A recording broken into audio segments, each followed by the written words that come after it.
Ok, saludos, aquí estamos en Diario Berto Gonzamazli. Hoy vamos a hablar de la humildad, pero antes de hablar de la humildad, tenemos que hablar del orgullo, bien importante. Yo he escuchado muchas veces que dicen, mira, el orgullo es como cuando tú tienes peste a boca o peste en la boca y nadie, o sea, todo el mundo se da cuenta menos tú. Del mal aliento, eso es correcto. El mal aliento. Y el orgullo es así, yo pienso que todos, yo creo que hemos pasado por Todo. tener esa arrogancia que no nos damos cuenta. A veces son momentos, a veces no son tú permanecer mucho tiempo en estar en orgullo. A veces son momentos que responde una contestación, que hace orgullo, un pensamiento, una decisión. A veces son momentos y por eso no los realizamos. Lo exageradamente orgulloso que nosotros somos. Uh-huh. Pero vamos a empezar primero con lo que es humildad y lo que no es humildad. Primero, lo que no es humildad no es creernos que somos menos, pero tampoco es creerme que soy más. O sea, no me debo creer que soy más, pero tampoco debo creer que soy menos. Rick Warren definió humildad como no es pensar menos de ti mismo, sino pensar menos en ti mismo. Porque a veces creemos que el mundo gira alrededor de nosotros y nosotros de por sí pensamos en nosotros y de por sí... Yo creo que pensamos mucho. Demasiado, sí, demasiado. Mucho. Cuando de hecho estaba escuchando un podcast de ese mensaje, de versículo, del gran mandamiento, amar al Señor sobre todas las cosas, y a tu prójimo como a ti mismo. Ahí está infiriendo que tú te amas. O sea, está dando por sentado que tú te amas. Y tú te amas. No que tengamos problemas de no amar. No, exactamente. Ahí lo que se refiere, mira, amar a los demás como ya tú te amas. Uh-huh. Así es que eso es lo que quiere decir ahí. O sea que el amor propio está, por lo tanto destruye lo que se enseña de la autoestima, ¿verdad? En las escuelas, completamente, porque el problema es la autoestima, no, el problema es el pecado, el problema es tu orgullo, y es completamente contra cultura, porque pues... Sí, y no es por ejemplo, uno despreciarse, no es no cuidarte, no estamos hablando de eso. Hay un balance que es el correcto, y ese es a través del lente de Jesucristo. Cuando nosotros nos miramos a través de Jesucristo, no tan solo nuestra vida, sino la vida de los demás, la vida de la circunstancia, o sea, las situaciones las vemos a través de ese lente. Podemos entonces ser más balanceados en la manera como nos tenemos que comportar, porque tenemos un desbalance cuando o pensamos más en nosotros o pensamos menos de nosotros. Sí. Ese balance correcto nos da esa... No es pensar bajo, no es que yo soy bien bajo, eso es lo que quiere decir igual, no es que tú seas una porquería, una basura, eso. Es que pienses menos en ti. Sí, lo que pasa es que a veces cuando enseñan eso, la gente a veces algunos pueden interpretarlo que es malo uno cuidar de uno o uno pensar en uno. O sea, lo que pasa es que hay una manera saludable de uno pensar en uno. De una manera saludable, porque no quiere decir que tú no vas a... O sea, tenemos que pensar, claro. Eso es parte de ser un buen mayordomo, un buen administrador. Cuidar mi cuerpo, cuidar mi vida, obviamente. Sí, pero no que todo gire alrededor de mí, no yo ser el centro, donde Dios está, ese Dios que todo pinche San Cream y que no te va a pasar nada y todo, y vive para ti, y tú te lo mereces. Cuando uno va a comprar por ahí, me acuerdo una vez que compramos unos muebles y eso de que tú te lo mereces, nosotros cualquier cosa, estás escuchando cualquier cosa por encima del infierno es gracia y es más que suficiente. Sí, que obviamente yo cuido, como dice, ¿verdad? Nosotros cuidamos de manera natural de nosotros y no debemos, ¿vale? En el extremo creernos que somos una basura, una porquería en el sentido de que no, sí, obviamente espiritualmente lo somos hasta que no venimos a Cristo, ¿verdad? Pero realmente no es despreciarnos, lo que se refiere no es despreciarnos. Sí, y ese balance perfecto nos lo da cuando tenemos una buena relación con Dios saludable. Podemos entonces reflejar eso con los demás. Nos va a salir la humildad no pujada, porque a veces es una humildad pujada que realmente es un orgullo disfrazado. Exacto.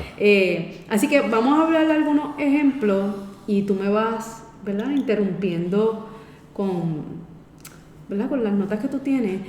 Quiero hablar primero de un ejemplo clásico que está en la Biblia, que es de un rey que, ¿verdad?, tenía todo y estaba funcionando con todo el esplendor, y es el famoso Nabucodonosor, que está en Daniel 4.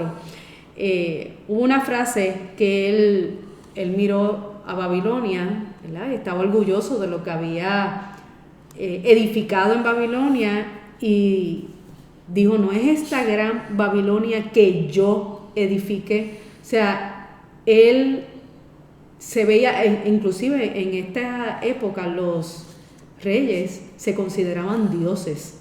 Por lo tanto, la manera que él estaba poniendo que a sus súbditos era: yo soy Dios, ustedes me necesitan. Y la manera que ya él estaba viéndose: yo puedo hacer lo que yo quiera porque yo soy Dios. Así que él echó hacia un lado a Dios y empezó a verse la grandeza de él. Y entonces dice, ¿verdad?, no, la historia en la Biblia cuenta que Dios hizo un proceso con él, sí para humillarlo, pero no de manera de desprecio, sino para que él realizara que no era Dios. A veces hay procesos que uno dice: wow, esto fue bien duro para esta persona, o esto es duro lo que estoy pasando, pero es justo lo necesario. Si es de otra manera, no aprendemos y no sabemos lo que es humildad. Y Nabucodonosor necesitaba ser rebajado al punto de vivir como un animal. Él perdió la lucidez de lo que era funcionar como un ser humano y empezó a vivir como un animal, porque la soberbia se lo había comido. Y esa humillación de parte de Dios es un acto de gracia. También estaba escuchando eso, de que aunque uno no lo vea, eventualmente, ¿verdad?, si, como el caso de, ¿verdad?, es un acto de gracia porque Dios lo hace para que vuelva en sí. Como pasó, vamos a ver más tarde con el pródigo, que comió algarrobas de los cerdos, que era lo más bajo para un judío. Pues llegar a ese punto fue parte del proceso. O sea, obviamente fue lo que él se buscó, pero es necesario para que la persona entonces pueda mirar hacia arriba, llegar al fondo del barril para poder mirar hacia arriba. Y entonces cuando mira hacia arriba y busca del Altísimo, busca de Dios, ahí entonces viene la exaltación. Tú sabes que la perspectiva que nosotros miremos o leamos la Biblia nos ayuda a amar a Dios o a odiar más a Dios. Si la persona lee la historia de Nabucodonosor o otras historias que vamos a leer, ¿verdad?, o lee la Biblia desde una perspectiva arrogante, va a haber crueldad de parte de Dios y no va a haber amor. Sin embargo, cuando tú lo miras desde la perspectiva de lo arrogante que somos nosotros, no, el problema no lo tiene Dios, el problema lo tengo yo, de lo arrogante que soy y de lo ciego, de la ceguera que me da esa arrogancia. Y de su misericordia y su gracia tan grande, pues entonces... Ahí... Exacto, de lo que Dios tiene que hacer, llevarme en misericordia y amor para que yo reaccione. Empieza entendiendo quién es Él y quién es uno, que es un proceso de toda la vida. Y por eso me gusta en la bienaventuranza, bienaventurados los pobres de espíritu, Mateo 5:3, en el Sermón del Monte, porque tal es el reino de los cielos. O sea, para tú entrar al reino de los cielos, tú tienes que reconocer tu pobreza espiritual, es un requisito. Y esa pobreza espiritual y bancarrota la reconoce mirándolo a Él, su grandeza y lo que Él hizo en la cruz, y mirando quién eres tú y tu pobreza espiritual. Dios en su misericordia, como lo mencionaste, y su gracia para con nosotros, nos ayuda a que podamos ver eso pasándonos por proceso. Fíjate que algo interesante de Nabucodonosor, no sé cuál es el versículo en Daniel, pero si en Daniel 4 leen la historia completa, él llegó a el proceso de estar perdiendo la noción de lo que es un ser humano que fue creado a imagen y semejanza de Dios, porque como él se creía Dios, pues Dios lo tuvo que llevar a, bueno, tú eres Dios, pues entonces tú no eres Dios, yo te tengo que hacer entender que tú no eres Dios, te hago vivir como semejanza a Dios, te hago vivir como un animal. Él entra en sí, en la razón y entonces realmente reconoce a Dios, hace una oración brutal cuando llega a ese conocimiento. En la historia de él, ¿verdad? Que yo creo que eso es muchos de los procesos que Dios nos lleva, esa es la meta, Dios llevarnos a que caigamos en sí, ¿verdad? Por eso, volviendo a lo que estaba diciendo, no solo es un requisito reconocer la pobreza espiritual para entrar al reino, al gobierno de Dios y su justicia, el reino de los cielos, sino que debe ser una característica de un hijo de Dios que se llama. Es algo continuo y Dios nos va, lo que tú estás diciendo, a llevar a eso, porque es que viene acompañado de un principio que Él establece en el Salmo 138:6, que es espectacular, que fue lo que hizo con Nabucodonosor y hace constantemente con nosotros. Jehová atiende al que se humilla y mira de lejos al altivo. Mientras Nabucodonosor estaba en una postura altiva, Dios lo tiene que mirar de lejos, porque su carácter santo no permite esa postura. Una vez él, guiado y ayudado por el Señor, cae donde cayó, pues entonces que mira hacia arriba y viene en humillación, pues Jehová lo atiende. Por lo tanto, cuando hay situaciones que nos pasan, deberíamos preguntarnos cómo ha estado el orgullo mío. Sí, ¿qué postura ha tenido en esta situación? Porque a veces hay cosas que nos detenemos. Hay momentos que nosotros estamos como que funcionando y pasa una situación y ahí es que nos detenemos y que realizamos entonces la contestación orgullosa que di, la actitud en orgullo que tenía. Porque Dios no me está atendiendo. Sí. Y es porque he estado en una postura, estoy hablando de mí, sí. He estado en una postura altiva. Porque puso a o le permitió esto, a aquel, y a mí no. Y entonces, pero ahí realizamos cuando, ¿verdad? Nos llegan esos momentos de pausa. Yo digo que Dios nos pausa humillándonos en amor, que a veces que duele, ¿no parece? Es contradictorio. ¿Cómo me va a humillar? ¿Cómo me va a amar humillándome? Sí. Pero sí. Eso es así. Hay otro caso, ¿hay algo más que tengas que decir ahí para entonces? No, estamos claros ahí. Ok, hay otro ejemplo hay otro rey, ¿verdad? Que se llama Herodes. Está en Hechos 12 del 21 al 23. Lo mismo, recuerdo que en este periodo, ¿verdad? Los reyes se proclamaban que eran dioses. Y entonces él hizo diferentes cosas donde fue muy odiado, pero él consideraba que estaba haciendo lo correcto y en vez de darle la gloria a Dios, él terminó comido por gusanos, ¿verdad? El fin de Herodes, fíjate, no fue como el fin de Nabucodonosor, porque en el caso de Nabucodonosor, Dios lo humilla y él entra en sí, así mismo lo dice, que entró en sí, como espérate, ¿qué es lo que me está pasando? O sea, el vivir como animal realmente lo llevó y eso es lo que Dios quería, entra en sí y se humilló. En el cambio por el contrario con Herodes, no hubo ningún arrepentimiento. Míralo aquí, dice, ahora en el Hechos 12, 20, para que te dé el contexto, son 4 versículos. Ahora bien, Herodes estaba muy enojado con los habitantes de Tiro y de Sidón. Entonces ellos enviaron una delegación para que hiciera las paces con él, esa delegación, porque sus ciudades dependían del país de Herodes para obtener alimento. Los delegados se ganaron el apoyo de Blasto, el asistente personal de Herodes, y se les concedió una cita con Herodes. Y cuando llegó el día, Herodes se puso sus vestiduras reales, se sentó en su trono y les dio un discurso, y el pueblo le dio una gran ovación gritando: es la voz de un Dios, no la de un hombre. Y al instante, un ángel del Señor hirió a Herodes con una enfermedad porque él aceptó la adoración de la gente. Él pudo haberla rechazado. Sí, aceptó sí, es verdad, yo soy Dios. Exacto. En lugar de darle la gloria a Dios. Así que murió carcomido por gusanos.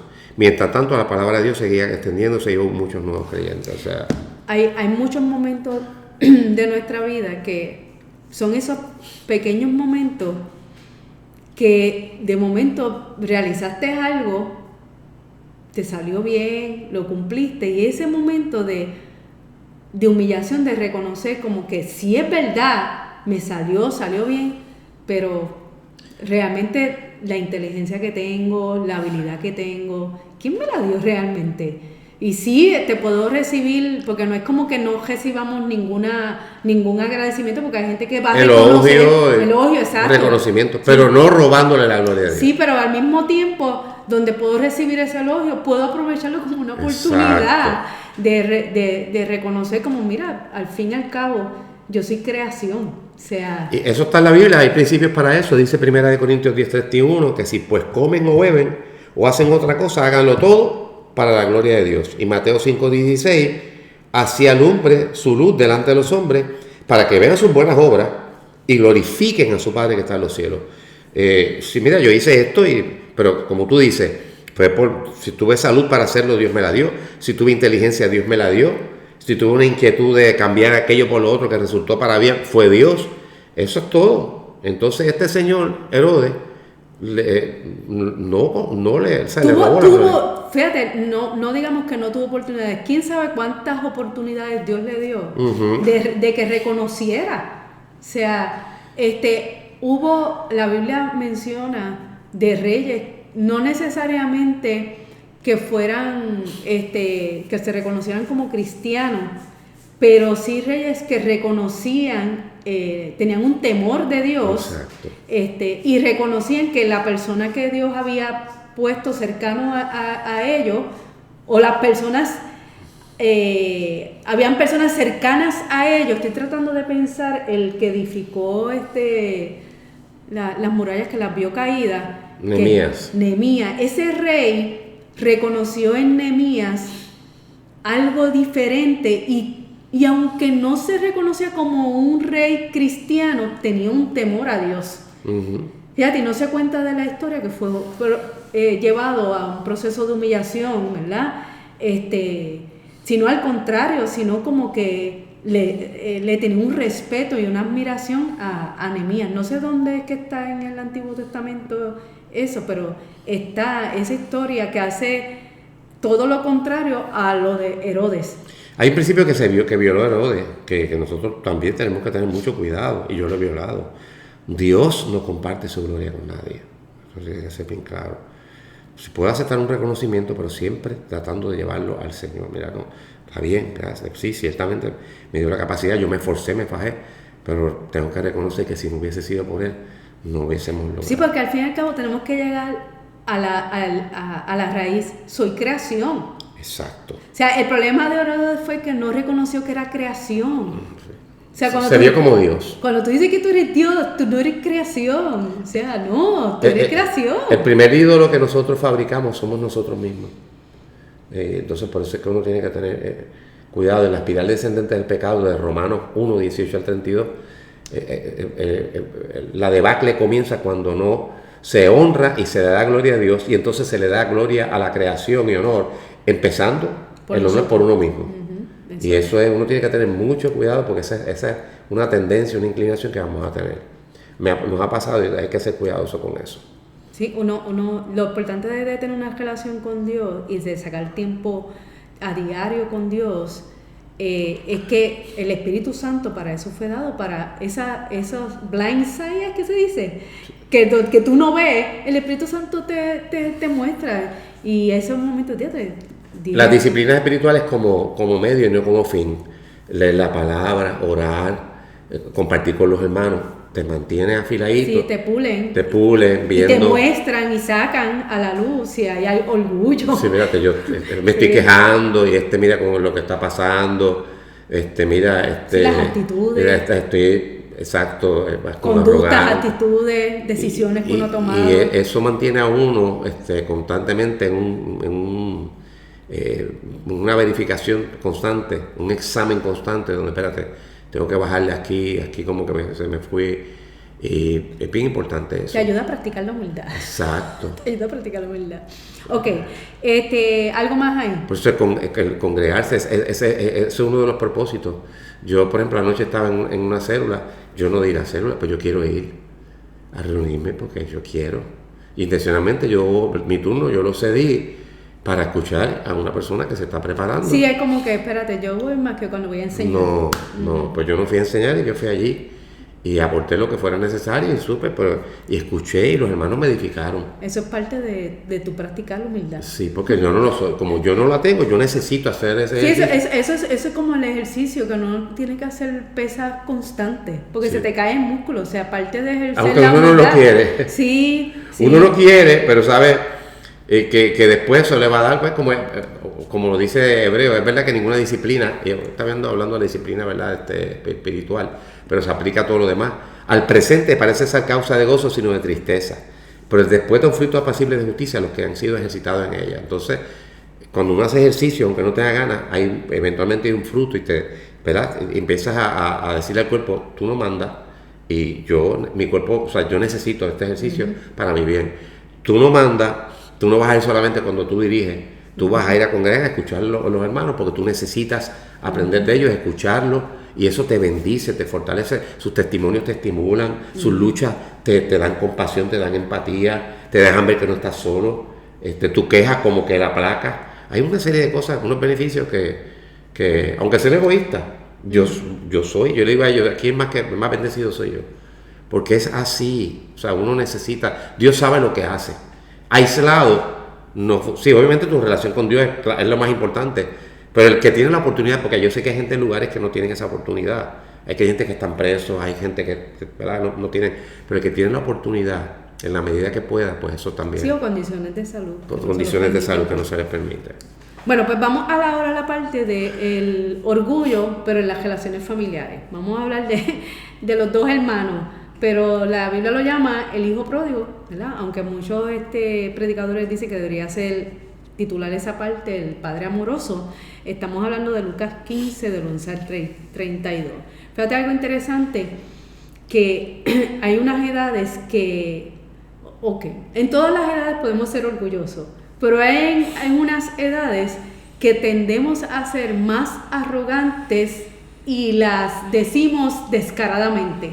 No es que después tú vas cogiendo edad y dejas de ser orgulloso, es que tal vez no eres tan descarado en decirlo y las cubres más el orgullo. Pero hay momentos a veces que la edad, tú dices cosas y no te das ni cuenta, la arrogancia. Y el hijo pródigo, ¿verdad? Cuando le pide al papá que le dé la herencia, es una de las a lo mejor para el hijo no era ningún acto orgulloso, pero realmente en esa cultura y en cualquier cultura que, mira, dale, dame lo que me corresponde ahora. Estaba pidiendo que se muriera. Pues no me he muerto todavía. Exacto. Hello. Pero tú puedes estar seguro que si tú le hacías la pregunta al hijo, ¿tú quieres que tu papá se muera o algo? No te iba a contestar eso, porque a veces la ignorancia y la inmadurez, una de las cosas importantes que a veces nosotros tenemos que entender, que hay muchas áreas que nosotros vamos a ser inmaduros y se reflejan por el orgullo. Muchas veces nuestro orgullo refleja mucha inmadurez en ciertas áreas, porque eso pasó con el hijo pródigo. Su misma inmadurez reflejó una arrogancia excesiva, y parte del proceso de Dios no dejarlo en su gracia y misericordia, no dejarlo donde estaba en ese orgullo.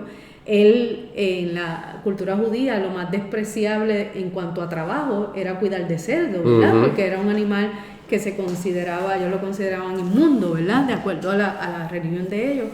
Y él gastó desmedidamente, no midió. O sea, la arrogancia te lleva a tomar una serie de decisiones necias, pero una tras otra, que se hace una combinación. Y llegó entonces al punto a llegar a lo más despreciable, a querer comer la comida de los cerdos. Y todo ese proceso lo llevó, igual que Nabucodonosor, a entrar en sí, cuando entonces dice uno de los versículos, que él volvió en sí. Sí, mira, en casa de mi padre hasta los jornaleros comen. Sí, el amor del Padre lo hace regresar. Sí, es la bondad de Dios la que nos lleva al arrepentimiento. Y él llega al punto donde dice, olvídate, no llego como hijo, yo llego como jornalero, porque es que allí la gente los tratan bien. Hasta los jornaleros. Ya entonces vio la bondad del papá, características que había dejado. Sí, que no apreciaba. Que no apreciaba, esa es la mejor palabra. El trato, papi está bueno que hasta los que trabajan para él los trata bien. Y trabajar para papi sería una bendición porque él los trata súper bien, los cuida. Y estaría mucho mejor de lo que estoy. Yo quiero hacer un paréntesis aquí que a veces los papás, nosotros como papás, tenemos que entender que parte del proceso de nosotros criar a nuestros hijos, parte del proceso es nosotros acompañarlos en esa inmadurez y reconocer que les podemos ayudar a las características de humildad, poder sobresalir más que la de orgullo. No quiere decir que no van a salirle nunca cosas arrogantes, porque a nosotros mismos todavía estamos trabajando con eso.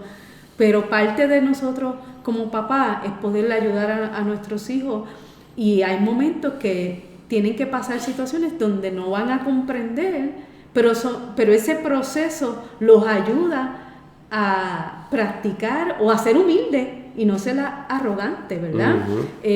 A veces enseñarlos a pedir perdón. Exacto.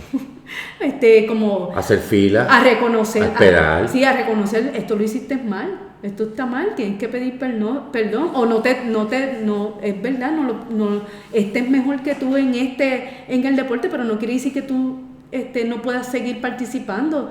A veces, pues mira, es el día de reconocer a el cumpleaños de él, no, el centro no eres tú. Aprende a gozarte con los que se gozan. Exacto. Y cuando sea tuyo, pues entonces te regala y tú eres, ¿verdad? Pero hoy no, pues gózate, disfruta, celebra con el otro, alégrate con el otro. Celebra los triunfos de tu hermano. Exacto. O los de tu amigo. O de tu amigo, exacto. Sí. Porque a veces los papás podemos edificar orgullo o podemos edificar humildad. Sabes que la arrogancia llega a un punto donde va por una caída, que eso fue lo que le pasó al hijo pródigo, y nosotros a veces podemos producir una arrogancia tal que nosotros mismos vamos a producir la caída a nuestros hijos.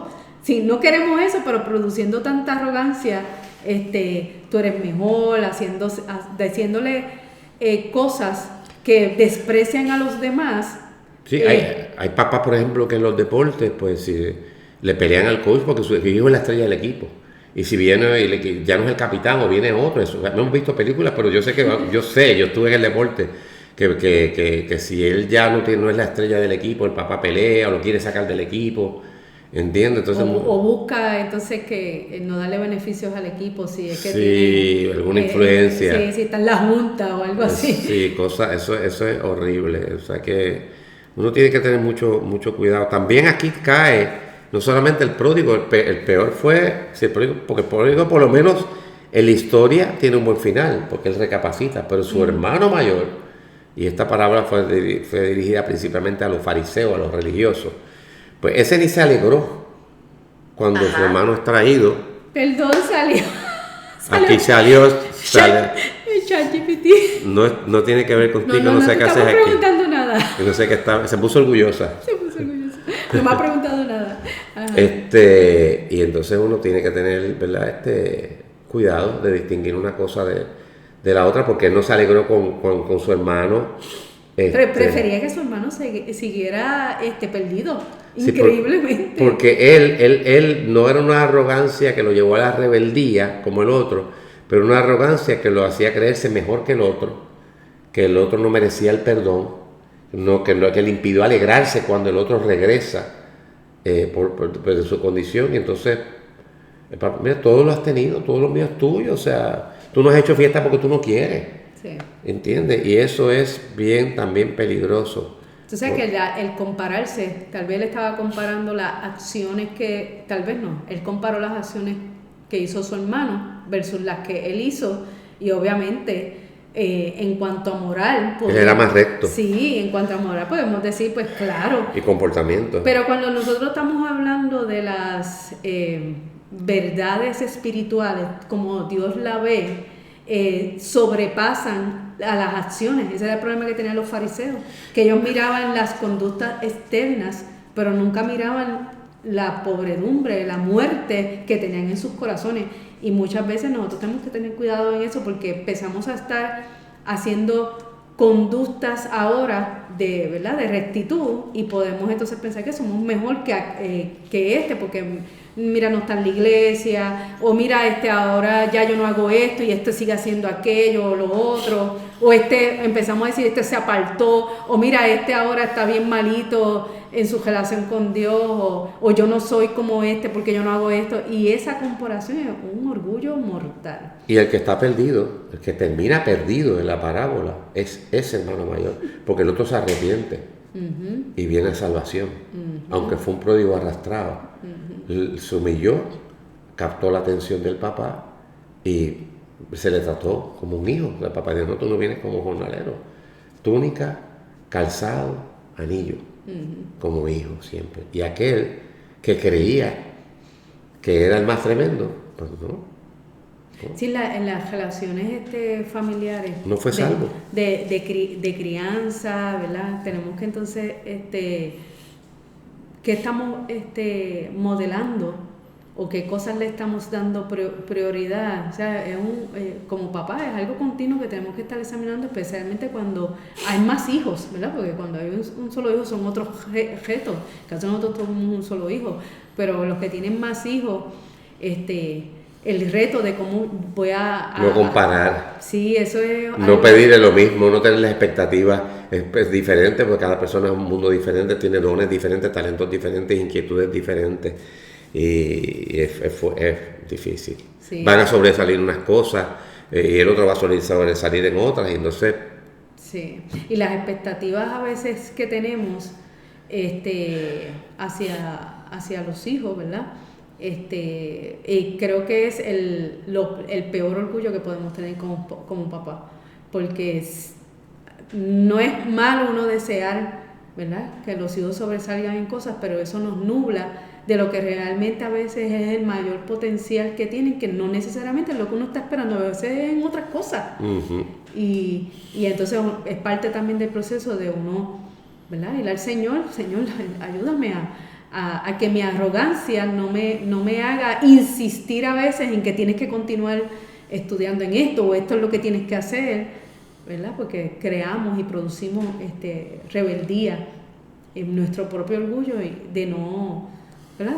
De no a veces queremos que dejarles que sean ellos. Queremos que logren lo que no logramos, y le impedimos lograr lo que Dios quiere lograr a través de ellos, porque tienen dones y tienen una vocación diferente. Para mí, yo respeto esa palabra vocación, pues yo pasé por eso, ¿verdad? Yo sé que tenía la capacidad de ser abogado, pero no tengo el corazón de ser abogado, no tengo la vocación para eso. Y pues una práctica, pues mi hijo lo fue, ¿verdad?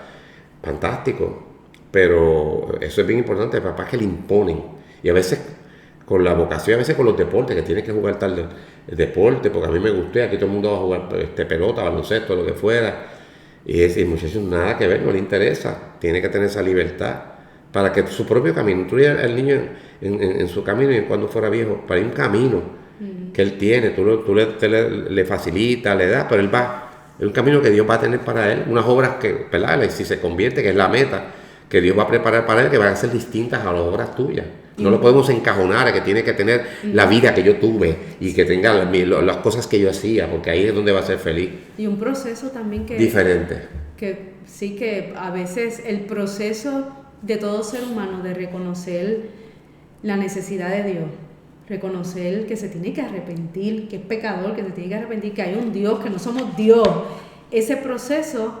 todo ser humano lo pasa, pero lo pasa diferente. Es único. Y a veces los papás no queremos que nuestros hijos pasen el proceso, y cuando vemos que es algo diferente a lo que nosotros nos imaginábamos, tenemos lucha y nos resistimos, cuando Dios sabe lo que es justo para que esa persona sea quebrantada, humillada y reconozca a Dios. O sea, hay procesos de humillación que son necesarios, que son completamente... a veces no se va a craquear el orgullo a menos que pase por el fuego duro. Y a veces nosotros somos ese estorbo. Yo tenía un plan para mi hijo, muy bien intencionado. Yo entendía que criarlo en el Evangelio, que estuvo bien, eso está bien, pero tenerlo en esta casa, y que mi manera era la mejor. Y, pues, estaba muy bien intencionada y era correcta en una cosa, yo no voy a, ¿verdad? No voy a tirar a la casa. Mira, ve pornografía para que de esto, y no es eso lo que estamos hablando. Sí, lo que pasa es que habían unas prohibiciones excesivas por temor. Sí, por temor. Y era necesario dentro del plan de Dios, como tú estás diciendo, que en el caso de él, pasara por ella para que experimentara su propio proceso y volviera en sí. Y yo estaba estorbando ese proceso sin darme cuenta, por mi orgullo, por asumir el papel de Dios, por creer que lo que yo hago, aún puede ser religioso y bueno, nunca supera el plan de Dios, porque yo no soy Dios y Él sí. Y yo amo a mi hijo, pero Dios lo ama más que yo. Y eso fue lo que uno... Y somos individuos aparte. Exacto, totalmente. Tenemos que acordarnos eso, que el trato es individual de Dios. O sea, a veces nosotros vemos a nuestros hijos y queremos decirle a Dios cómo tiene que hacer el trato. Y no, eso es orgullo también. Eso es orgullo de parte de uno. Bueno, pues entonces por último, vamos a hablar de Lucas 18, del fariseo y del publicano. A mí me encanta mucho esta parábola. Está esta persona, que es un fariseo, orando, y la oración más bien es sacando todo el pedigrí a Dios, mientras que el publicano, la oración es completamente simple y sencilla, donde dice, Dios, sé Padre, sé propicio a mí que soy pecador, ¿verdad? Así que, ¿cómo entonces podemos ver la comparación del fariseo y del publicano en el diario vivir de nosotros? Vamos a leerla rapidito porque dice aquí, son 5 versículos. Dice, luego Jesús contó la siguiente historia, Lucas 18, 9 al 14, nueva traducción viviente. Luego Jesús contó la siguiente historia a algunos, ¿a quién se la contó? A algunos que tenían mucha confianza en su propia rectitud y despreciaban a los demás. Ahí está el orgullo. 2 hombres fueron al templo a orar, uno era fariseo religioso y el otro era un despreciado cobrador de impuestos, que para la cultura judía eso era el peor, porque cobraba impuestos para el tirano de Roma y cobraba además para enriquecerse, era el peor traidor. El fariseo de pie, apartado de los demás, postura arrogante, hizo la siguiente oración: te agradezco, Dios, que no soy un pecador como todos los demás, pues no engaño, no peco y no cometo adulterio, para nada soy como ese cobrador de impuestos. Ayuno 2 veces a la semana y te doy el diezmo de mis ingresos. En cambio, el contraste, el cobrador de impuestos, el publicano, se quedó a la distancia y ni siquiera se atrevía a levantar la mirada al cielo mientras oraba. Estaba siendo quebrantado, sino que golpeó su pecho en señal de dolor mientras decía, oh Dios, ten compasión de mí porque soy un pecador. Les digo que fue este pecador y no el fariseo quien regresó a su casa justificado delante de Dios, pues los que se exaltan a sí mismos serán humillados y los que se humillan serán exaltados. Súper claro. Sí, y yo me identifico porque a veces yo me comparo con otros hermanos. Pues yo no soy tan malo, yo no hago esto, yo no soy tan arrogante, o yo no esto, lo otro.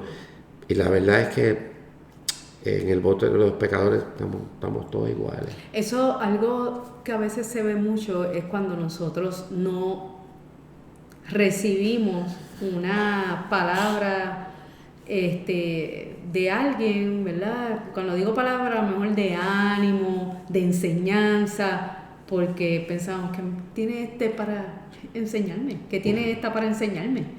Y eso es bien peligroso. A veces medimos la inteligencia para determinar, inteligencia humana. Obviamente el estudiar y tener títulos académicos, pues claro que ayuda, seguro, pero hay la inteligencia y ¿verdad? Los grados académicos que puedas tener, con los chojotes de diplomas que puedas tener, no producen humildad. Hay que llevarlos a la cruz. Sí. O puede ser un instrumento si se llevan a la cruz. Yo no estoy diciendo que no los tengamos. Pablo los tenía, pero tuvo que llevarlos a la cruz. Tenlos todos los que tú quieras, pero que no se te olvide que eso no te produce humildad. Al contrario, tienes que batallar mucho. Sí, porque tienes conocimiento. Y si eres bueno, porque hay gente que es buenísima, o sea, que sobresale, ¿entiendes? Entonces uno se tiene que acordar, espérate, esta inteligencia, tú me la dio el Señor.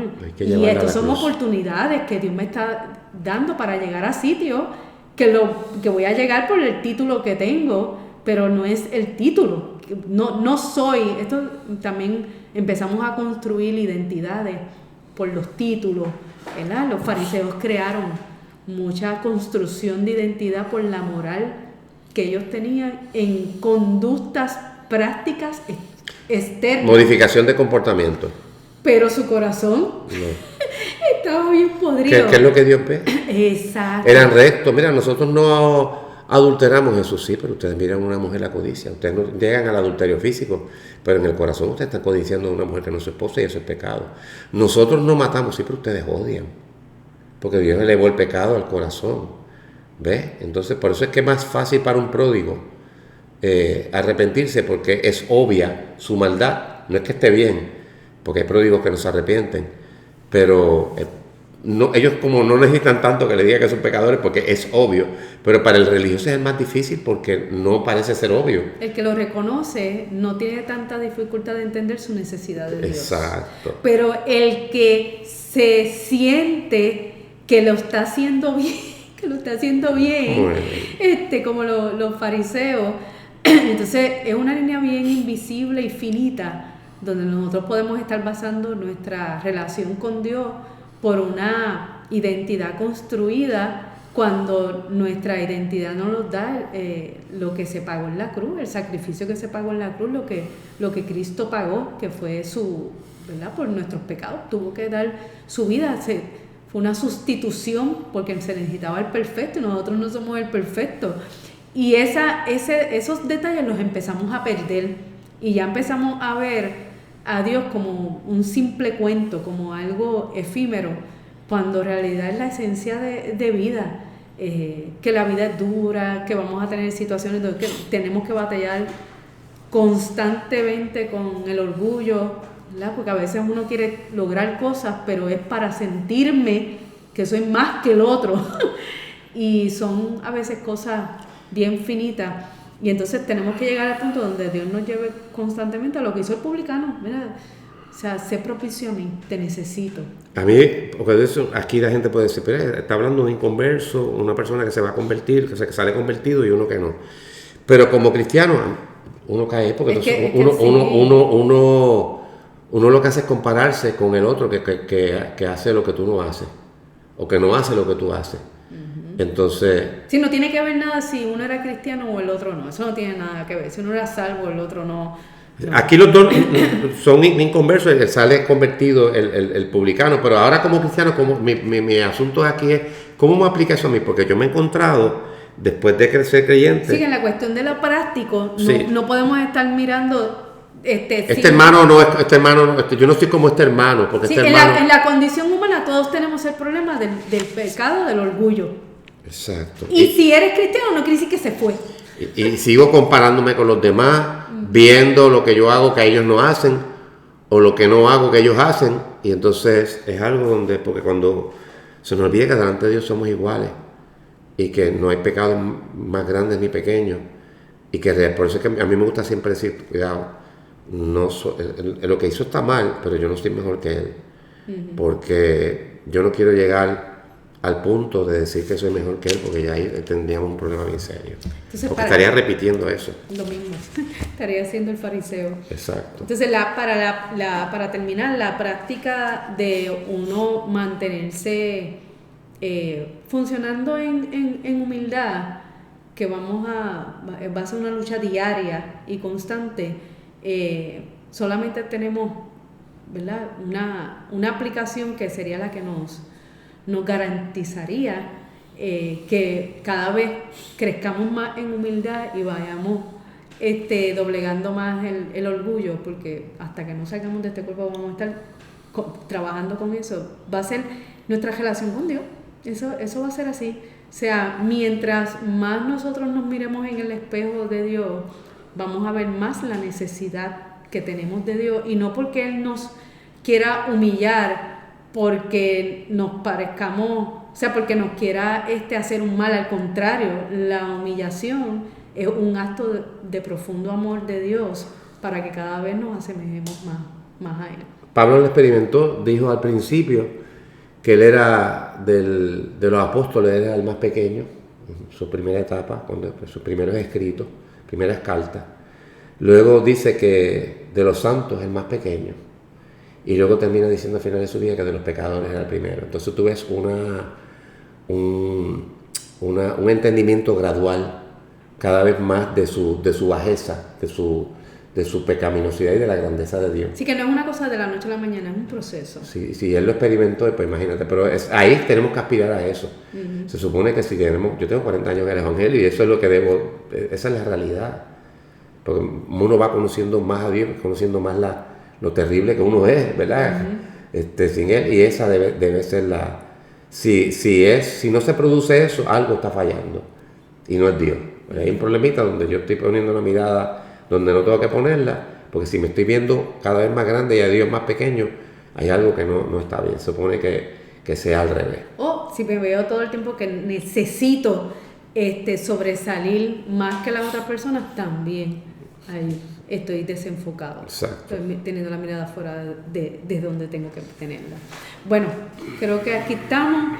Gracias por estar con nosotros. Recuerda, si no te has suscrito, suscribirte y darle like o compartirlo. Bye bye.